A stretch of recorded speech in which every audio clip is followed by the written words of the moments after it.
ঠান্ডা হোক, পরিস্থিতি ঠান্ডা হোক, ওসমানের বিচার অবশ্যই করা হবে। ওসমানের বিচার অবশ্যই কি করা হবে?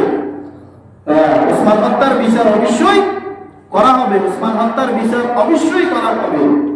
এখন আপনারা বলেন যে আপনাদের এই কিছুদিন আগে যে একটা যুদ্ধ গেল, এই যুদ্ধের ময়দানে যে একটা লোক যে আপনারা যে বন্দি করে রেখেছেন, এই বন্দি করে রাখার পরে ৬,০০০ লোক হেতার, ওই লোকের ৬,০০০ লোক আপনাদের বিরুদ্ধে দাঁড়িয়ে গেছে। আপনারা কি তারা কি হত্যা করতে পারছেন? না তো পারেনি। তো আপনারাও তো তারা ছাড়ে দিয়েছেন, পরিস্থিতির কারণে আপনারাও তো তার বিচার করতে পারলেন না। আপনারাও তো তারা কি করে দিলেন? ছাড়ে দিলেন। তার আগে একটা যুদ্ধ হয়, ওই যুদ্ধের মধ্যে মেন না তারা গ্রেফতার করে আম্মা জান আয়েশার দলে। তো আম্মা জান আয়েশার দলে যখন গ্রেফতার করে তালহা, জুবাইর, মুআবিয়া রাদিয়াল্লাহু তাআলা এরা গ্রেফতার করার পর হেতার বিরুদ্ধে, হেতার পক্ষে ৬,০০০ লোক কয় প্রয়োজন, এদের সাথে আমরা কি করব?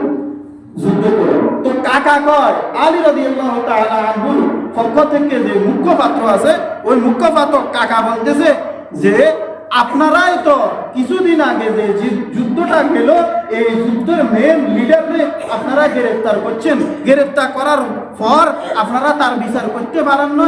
তার পক্ষে ৬,০০০ সৈন্য রেডি হয়ে গেছে আপনাদের সাথে যুদ্ধ করার জন্য।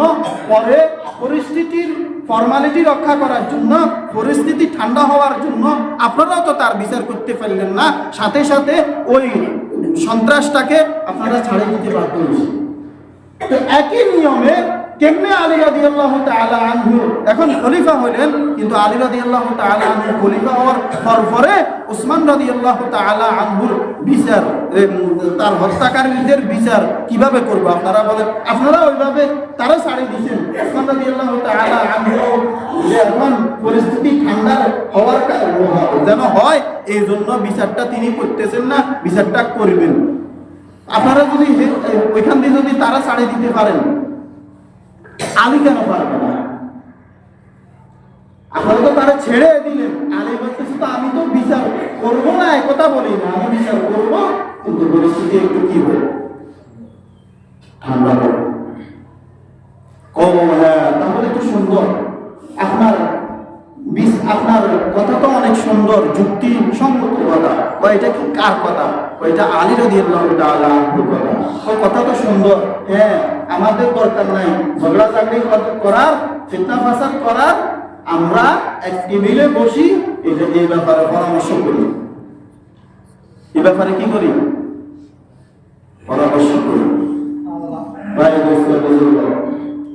ওই যে একটা ভাষণ দিয়েছিল আলী রাদিয়াল্লাহু তাআলা আনহু, বললেন যে সকল সাবাই দল, অর্থাৎ খারিজি দল, অর্থাৎ আব্দুল্লাহ ইবনে সাবার দল, যতগুলা লোক ওসমান রাদিয়াল্লাহু তাআলা আনহুর হত্যাকাণ্ডের সাথে জড়িত ছিল, সবাই বিচার করা হবে।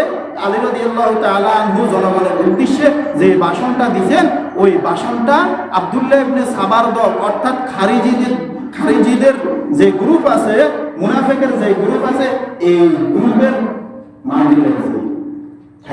পরিস্থিতি যখন ঠান্ডা হবে, তখন আলী তো আমাদেরকে কি রাখবে না। এখন তারা যে সিরিয়াতে যায় পরামর্শ বসছে, এই পরামর্শের মধ্যে হামলা না করলে তো এতারা দোনোদল একসাথে হয়ে যাবে। বিষয়টা আবার বুঝা যাবে। এরা দোনোদল কি হয়ে যাব? এই মুসলমান এগুলো একসাথে হয়ে যাব। একসাথে হয়ে গেলে এবার আমাদের যে মিশন, এই মিশনটা সাকসেস হবে না। সে মিশনটা কি? ওই ইসলামিক খেলাফত কি করা? ধ্বংস করা। 3 দিন ধরে পরামর্শ চলছে।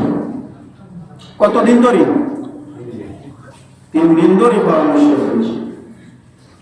3 দিন ধরে পরামর্শ চলার পরে ওখানে শিবির স্থাপন করি, থাকার ঘর বানাইয়া ওইখানে রাতের বেলায় দোনো দল শুয়েছে। মানে একে অপরের প্রতি হিংসা বিদ্বেষ থাকবে না, কিরাকিরি করবে না, মারামারি করবে না।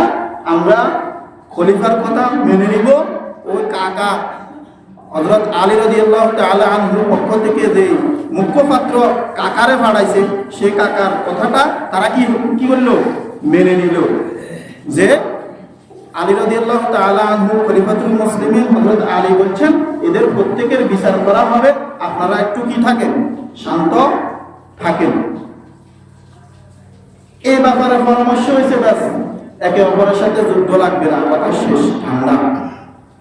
এরা রাতের বেলায় শুয়েছে। রাতের বেলা কি হয়েছে? শুয়েছে দোনো দল। ওই সাবাই দল, খারিজি দল, আব্দুল্লাহ ইবনে সাবার দল, এদের সাথে এরা পরামর্শ করছে।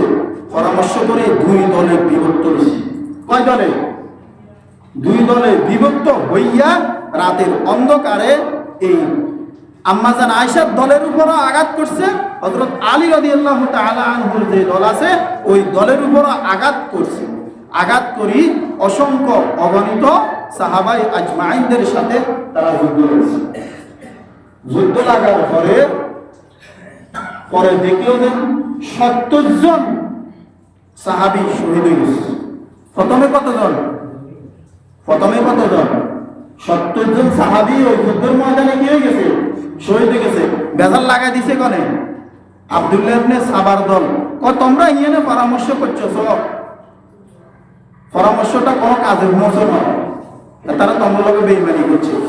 এতা করে কয় এতারা তোমার লগে বেঈমানি করছে, আর এতা করে কয় এতারা তোমার লগে বেঈমানি করছে। হাতে দি পাতি হয়েছে। আব্দুল্লাহ ইবনে সাবার বড় লিডার, আম্মাজান আয়েশার দলের বড় বড় লিডার যারা আছে তাদেরকে খতম করে দিব, শেষ করে দিব। উৎপাতি থাকি তখনকার আমলে লাইট নাই, মোবাইলের লাইট নাই, টর্চ লাইট নাই, আছে নাকি? মরুভূমির মধ্যে এগুলো কি ছিল? ছিল না। এই উৎপাতি থাকি জুবাইর রাদিয়াল্লাহু তাআলা আনহু এবং তালহা রাদিয়াল্লাহু তাআলা আনহুকে টার্গেট করে এই দুজন লিডারকে শহীদ করে দিয়েছে। আর যখন ফজরের নামাজের আজান হলো, আজান শেষে দেখা গেল এই দল মুসলমান, এই দল মুসলমান, খতম দেখা গেল ৭০ জন। যখন আজান দিল, আজান দেওয়ার পর ফজরের পরে যখন আকাশটা ফর্সা হয়ে গেল, তখন দেখলো যে ১০,০০০ সাহাবায়ে আজমাইন নিজেরা কি করি? যুদ্ধ করি শহীদ হইল। এরা হলো মুনাফিক সাহাবাই দল। লাউ খারাজু ফীকুম মা যাদুকুম ইল্লা খাবারা ওয়া লা আওদাউ খিলালাকুম।